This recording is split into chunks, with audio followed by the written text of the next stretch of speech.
video is all about knife sharpening.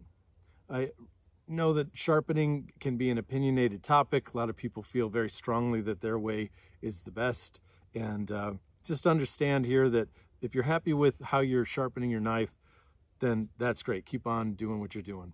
When I do a video, what I'm thinking is, what is something that I wish I knew when I was starting out that would have saved me a lot of time and money and energy? And sharpening is certainly one of those things. And I can tell you also that a lot of people, I'd say most people that come through my courses struggle with keeping their knives sharp and have questions, and is something that they want me to go over. So all that being said, I hope you take something away from this. Now, here in front of me, I have a partial assortment of all the different sharpening things that I have acquired over the years, just like a mechanic, I guess, acquires tools. Various strops of all sorts, and just old belts and pocket strop, and then we have more professional strops, and here I have a collection of Japanese water stones and diamond stones. And I can tell you from my experience that a good set of bench stones and a good strop, for me, that's the way to go. I don't really like the gizmos and gadgets and clamps and things like that that are available. I like to be able to sharpen the knife at the angle that I want it to be sharpened at. And so much versatility. It just takes time. You have to put in the time so that you're comfortable with the sharpening stroke so that you can really do it effectively. So we'll talk about that going forward here. First thing is what kind of a stone to buy. If you could only get one stone, I would recommend either a coarse Japanese water stone or a coarse diamond stone. The nice thing about diamond stones are that there's really no upkeep to them. A Japanese water stone, because it is a wearable, a softer material, you know, that you're actually sharpening on, well, the surface gets consumed as you're sharpening, and it will dish out, and you have to have another stone that flattens them, or various other techniques of flattening them. But they are really the best if you want to invest. And here's a picture of the stones that I use now that my friend Noah sent me. Thank you, Noah. These are really excellent stones if you want to purchase those. But if not, again, a nice diamond stone is fantastic. Now, I don't like the diamond stones that have that honeycomb type pattern to them. That's just a lot of wasted space, in my opinion. They're just selling you less abrasion for the same money often. And also those plastic things that they're on will flex as you get better and put more pressure down. This is just a big old bar of steel, and it's not going anywhere. Okay, so let's talk a little bit about, now that we have a stone, let's talk a little bit about the sharpening stroke. All right, so I will get this whetstone here, and this is my Montum. I had done it earlier on some coarser stones, so I'm just going to finish it off here on this Japanese water stone. This is an 8,000 grit stone, so it's really kind of the final touch that you would put on.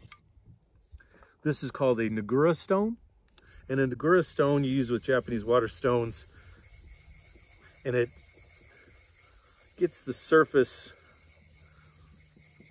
just a little bit more cutting power, gives you a slurry on top that will speed things up a little bit. All right, so with a Scandi grind, what we want to do, this is my hybrid grind. It works the same with the Scandi grind. The bevel is flat, is large enough that when you tilt the knife over, you'll just feel the knife stop because it'll hit that flat spot of the bevel. And from here, what I'm going to do is just use my hands. This hand, my right hand is going to drive first because I'm working on this part of the bevel by the handle. And then as it moves towards the tip, I'm going to switch and let my left hand take over. All right.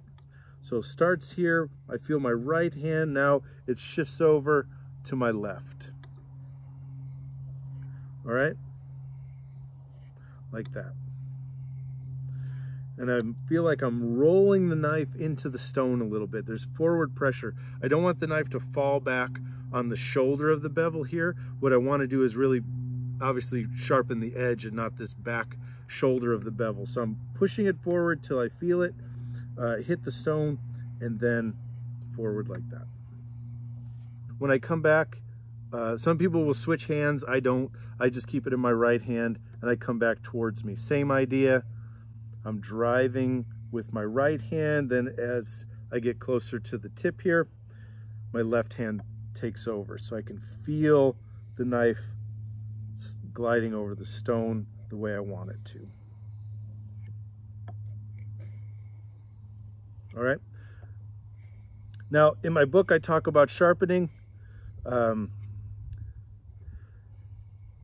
the two things that hold people back the most are, number one, a timid sharpening stroke, and number two, not enough stone. That's why I recommended, if you're only going to get one stone to start with, or you really need two, get a coarse one to get that steel off, and then you can even bump up to a fine stone to kind of hone the edge.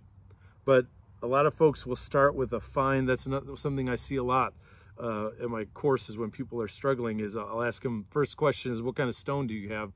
And they'll say, well, I have a fine stone. That is not going to do it. You could just spend hours and it's not going to bring a dull knife back. You want to get that steel off. So you need a coarse stone that's going to get that steel off at first. So I've already worked through all those, and now I'm on my last step of the stoning process, which is this 8,000 grit. So you can see now I'll do it kind of more at the speed that I sharpen at. And I'm pressing down. So again, not a timid stroke.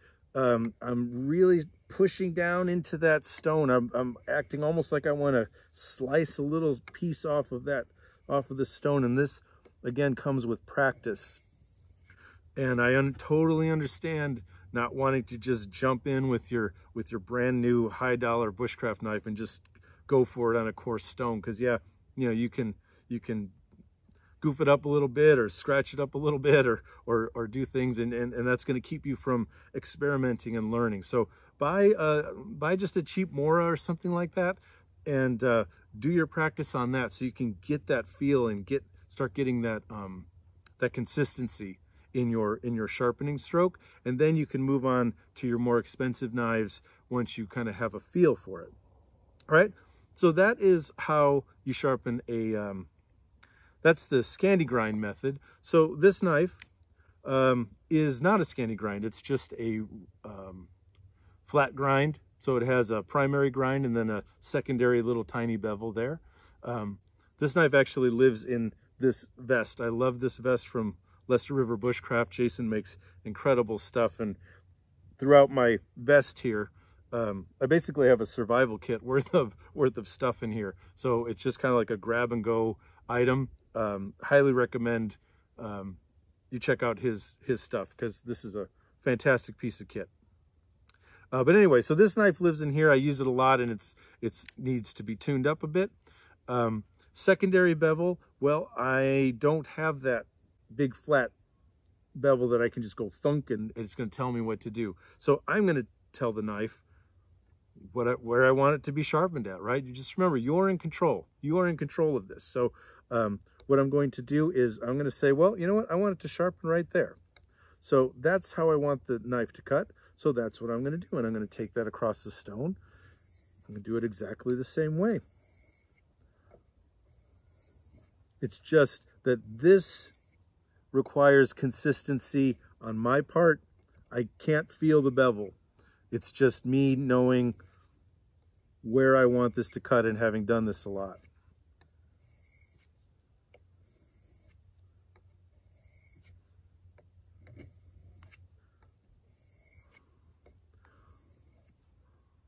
Okay, I hope you get the idea there. Now let's move on to stropping. Stropping a knife is one of the most, I think, overlooked and misunderstood aspects of knife sharpening. A lot of people have different opinions about stropping. The one I have the most problem with is this idea that you just use the weight of the knife. So I guess something like this. I guess that's the weight of the knife, and I just touch. I'm not quite sure what this does. I feel like I could be here for 6 or 7 months and not really do anything. That's not how I do it anyway. I put a lot of pressure down, and I always sharpen a knife, whether it's on a stone or on a strop, at the angle of the bevel. All right. Maybe some people who do this weight of the blade thing really come way over the top like this and try to sharpen the knife, or sharpen that edge rather, like at a very extreme angle. I don't do that. I always keep the bevel flat, keep that edge flat. So when I strop, again, when we're sharpening, we're pushing on the stone. When we strop, we're pulling across the leather. So I'm going to pull across, same idea, right hand driving here, left hand driving here, and I'm putting a lot of pressure down, pulling this across. And I already charged this leather with some of the compound. You can get various kind of compounds. There's fancy ones. There's the ones that just come with the flex cut strops. I really like these flex cut strops that we had on our website for a while. It comes with a yellow sort of chalk looking thing that you rub on the strop. That's been fine, that polishing compound. That's what's on here right now, but you can go as deep down into that rabbit hole as you want. There's all sorts of diamond paste and you name it. But anyway, here's the idea. So I'm going to go at my speed here, pushing down.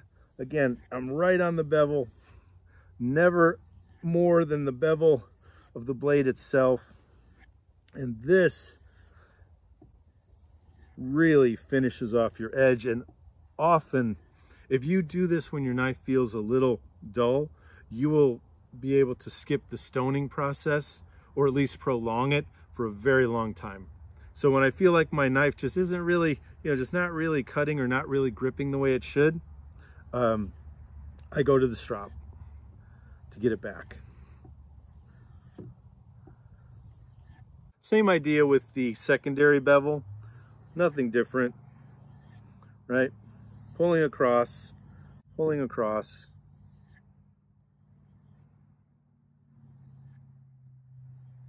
just like that.